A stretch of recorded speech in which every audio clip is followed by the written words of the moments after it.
হাজলে মজলি আসসালামু আলাইকুম ভাইরা। তাসাউফ ইসলামের একটি গুরুত্বপূর্ণ বিষয়। হযরতে আদম আলাইহিস সালাম থেকে এলমে তাসাউফের যাত্রা শুরু। আধ্যাত্মিক উৎকর্ষ সাধন পরিশুদ্ধ লাভের জন্য এলমে তাসাউফের গুরুত্ব অপরিসীম। বিদআত ও শিরক মুক্ত তাসাউফ পূর্ণ সত্য হলো সহিহ আকীদা বা বিশ্বাস অনুসরণ। সুতরাং তাসাউফ জগতে আকীদার বিশ্লেষণ একান্তই অপরিহার্য।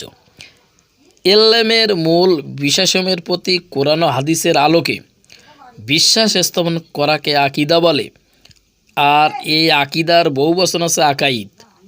এমন অবস্থায় ইসলামের জন্য আকীদার ক্ষেত্রে যে সকল মূলনীতিতে বিশ্বাস করা আবশ্যক, তাসাউফ সেগুলোর ক্ষেত্রে বিশেষভাবে উল্লেখযোগ্য বা প্রযোজ্য।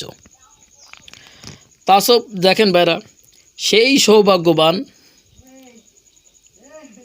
প্রত্যেক ব্যক্তির জন্য উদার প্রান্তম সংখ্যাগরিষ্ঠ দল আহলে সুন্নাত ওয়াল নির্দিষ্ট পরিসংখ্যা।